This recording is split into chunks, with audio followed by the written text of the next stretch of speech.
Good evening, ladies and gentlemen, and welcome back to another episode of Airman Leadership School. Today I'm here to talk to you about what's something that is near and dear to my heart, the progressive discipline process, or the PDP for short. Now, some know this as a stairway to somewhere, and that's kind of how it ends up going, because what we're trying to do is we're trying to use the least force necessary to modify behavior as it occurs. Now, the line up here is the line of acceptability, the LOA. And so this line here is the distance from the LOA going down. And then right here we have the degree of severity, something very important to keep in mind. Now, severity dictates everything about the use of this item.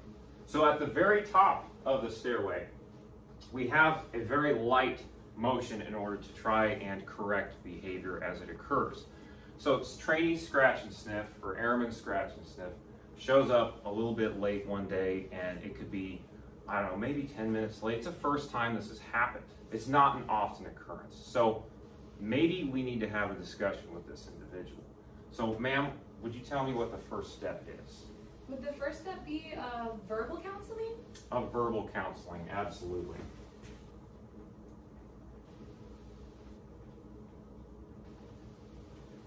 So how would we keep track that we actually did this verbal counseling?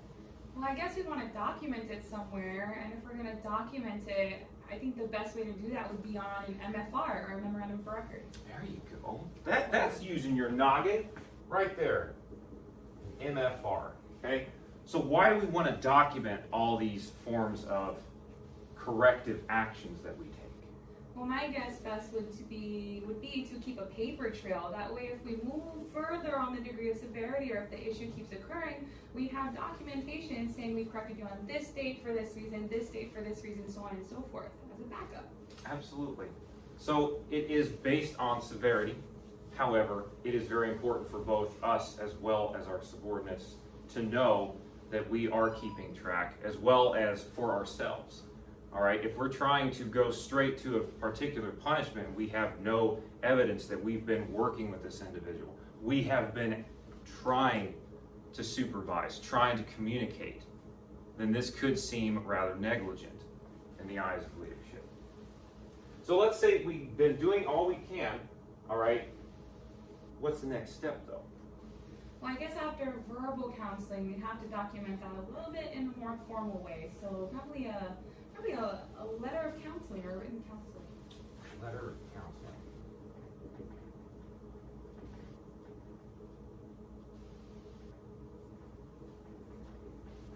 Right, this is a dreaded lock, okay? The paperwork, the entire intent of this is that you are actively trying to work on this, because I have dividers here. What's the significance of these first three steps? Those first three steps are, I guess they would kind of display forms of two-way communication. Two-way communication, absolutely.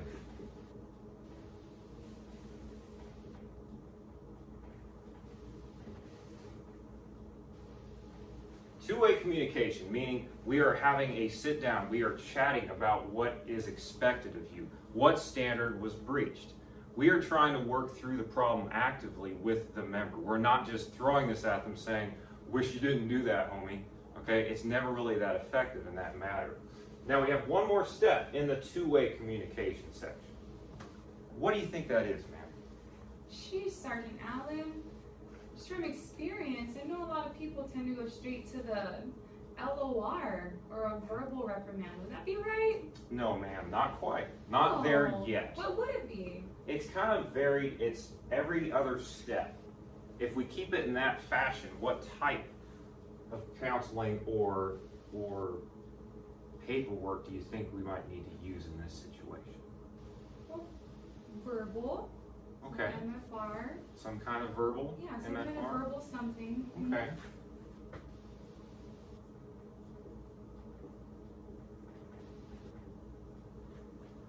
So how often on a daily basis do you hear the term admonishment? Oh gosh, what's an admonishment? An admonishment would be, in this case, simply put, the next level of punishment. It's just not that often heard of. Usually we have extremes and then we have lighter situations, and they all add up. However, letters of admonishment probably more often seen by the officer corps. Simply put, they are held to a very high standard. However, we do have to vary these with verbal versus letter. Thank you. So it would be a verbal admonishment? Yes, ma'am. Wow.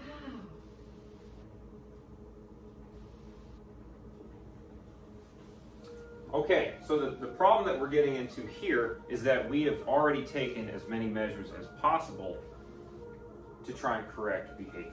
Okay, it's a reoccurring thing. It's like a slinky, and it keeps halting a little bit, but no matter what feedback we give, potential corrections, it's not actually working.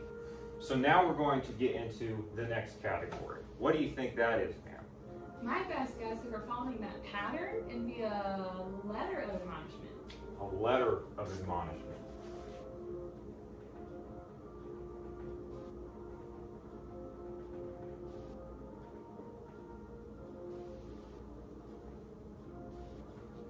Another LOA. This is not a letter of achievement. This is not the line of acceptability. All right, this is the next step, and it is a little bit more direct at this time. How so? If this is two-way, what would this be? My best guess would be one-way communication, because at this point you're now telling me. I'm telling you at this Telling point. me.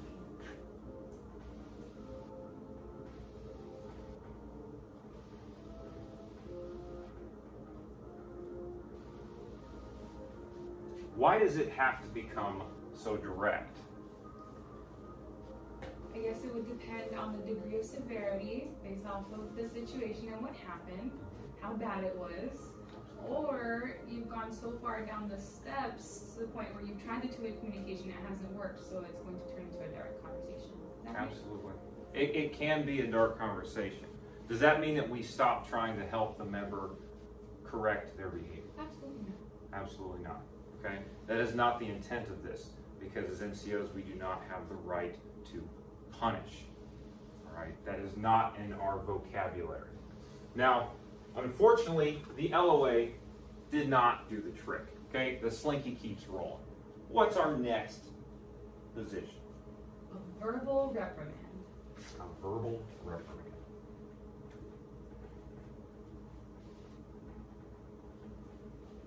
Where are we going to put that on? Well, if it's a verbal, then I'll put that on an MFR as well. MFR. Boom. So the paper trail keeps going. Is that what you're saying? Keeps going.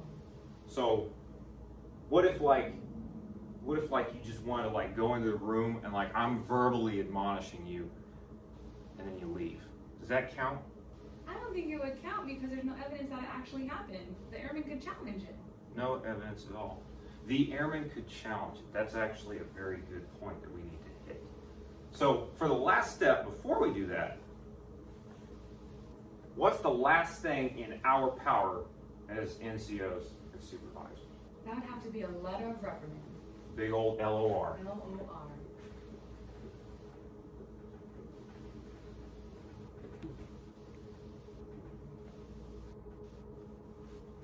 Now, all of these can be seen as just the worst thing in the world. They're not meant to be the worst thing in the world. We're trying to stop the downward pull. All right, gravity already does that enough for us, I think.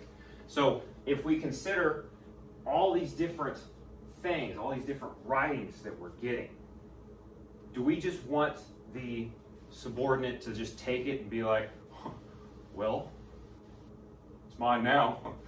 Or is there something that they could do? Is there somewhere they could go for help? Definitely. Where would that be? I would say the ADC. Would the ADC help them? The ADC. What does that stand for? Area Defense Council?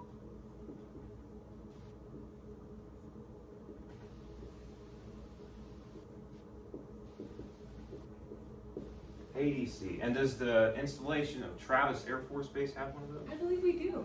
I think we do. Absolutely. So they might even be helpful for writing paperwork, as well as the rebuttal that the airmen might be needing help with. Yes, sir. I believe they can help on both sides. pretty useful information. A lot of people say base legal is the place to go. What do you do at base legal? If you go to Area Defense Council for your paperwork needs, what do you do at base legal? I've gone to base legal for wills and getting things notarized. I don't think I've gone to them for any paperwork like this. Absolutely. Makes a lot of sense. Okay. So, we've done what we can as NCOs. All right? What we're getting into is the bottom level of the stairs. Now, once we go so far, we start finding a lot of unfavorable information that we might need to hold on to because the case is getting extreme. We are entering into another partition. Whose actions are these? These are the commander's actions.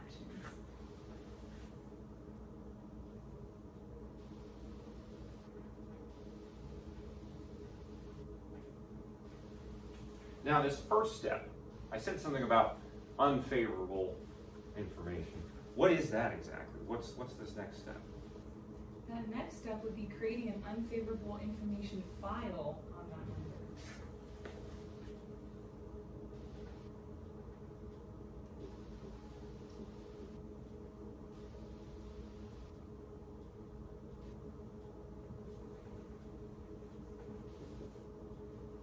An unfavorable information file. So could all these documents that have led to this current situation possibly go into the file? Definitely. Okay, that's important to know. So what role do we play at this point? Do you know if we actually do anything? It says commander's actions. We're not the commander. You're not the commander. At this point, as a supervisor, I would put my support hat on and be there to support that member through these processes. Our support hat. Absolutely. Support hat, advisor. Why? Because we know our subordinate. Or at least I really hope we do. Because we've been their supervisor throughout this whole process. And what's this bad boy right here? That looks like a good step for a control roster to sit on.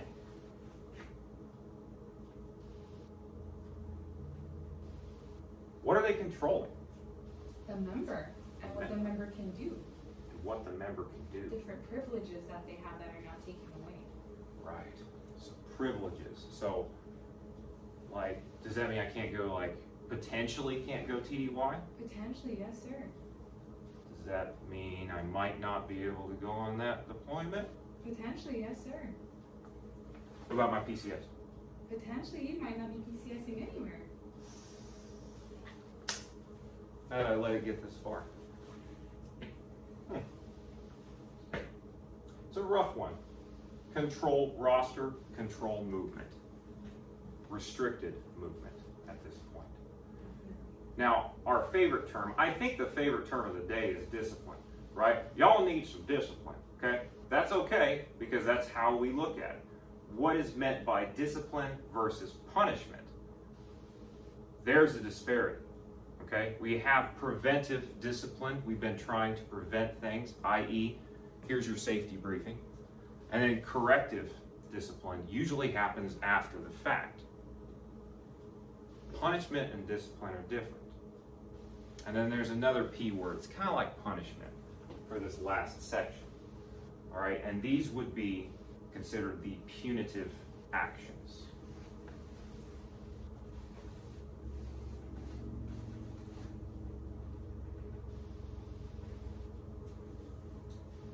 If everybody wants to talk about how badly they're punished, it must be in this one zone, if you will. Now, there's really two options when you get here.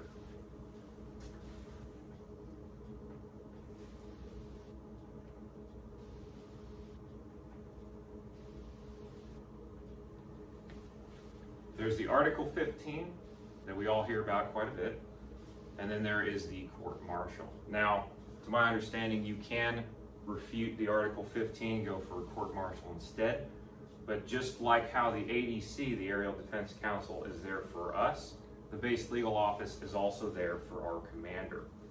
All right, so when you get into that process, you have to really consider what you're trying to do with your career, as well as what your actions were throughout this process. Are you guilty? Where's the evidence? All things that you would talk to with your actual representative, your legal representative. Beyond this, I am a simple technical sergeant at Airman Leadership School, and that is all I know at this time. Thank you.